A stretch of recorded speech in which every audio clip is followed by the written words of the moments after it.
అందరికీ welcome back to my channel. It's me Chandu Sai. ఈరోజు blog వచ్చేసి గోంగూర చికెన్ చేస్తున్నాం అనమాట. మా అక్క చేస్తుంది, నేను వీడియో తీస్తున్నాను.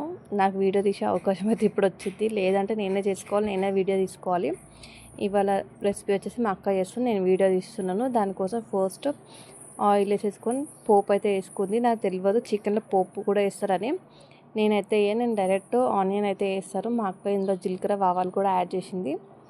ఆ తర్వాత ఆనియన్ ఇంకా పచ్చికాయలు కూడా యాడ్ చేసింది. అవి కూడా ఫ్రై అయ్యాక అల్లం పేస్ట్ ఉంటే అల్లం పేస్ట్ ఒక 2 టేబుల్ స్పూన్ అయితే యాడ్ చేసుకుంది ఇందులో.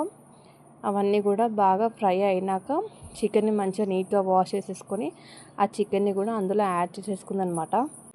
సో చికెన్ని మొత్తం కూడా యాడ్ చేసింది. అండ్ ఇందులోనే చికెన్ హాఫ్ కొంచెం తీసేసి నేనైతే అట్టాకులో చికెన్ చేశాను. ఆ బ్లాగ్ కూడా షార్ట్ కూడా నేను యాడ్ చేశాను, చూడండి చూడకపోతే. సో చికెన్ని మొత్తం యాడ్ చేసేసి ఒకసారి అయితే కలిపి మూత పెట్టేసింది అనమాట. అది కొంచెం ఉడికినాక మళ్ళీ టమాటాలో అయితే 4 టమాటోస్ తీసుకొని కట్ చేసి అందులో వేసుకుంది. ఆ టమాటాలు కూడా మగ్గినాక గోంగూర అయితే వేసుకుంది. మేము గోంగూరని పుంటుకూర అంటాము. సో ఆ పుంటుకూరని కూడా యాడ్ చేసుకుంది. నేనైతే ఎక్కువ ఇచ్చిన మా అక్కకి టమాటాలు ఎక్కువ వేసినాం కదా, పుల్లగా అవుతుందేమో అని చెప్పేసి నేను ఇచ్చిన క్వాంటిటీలో సగమే వేసింది అనమాట.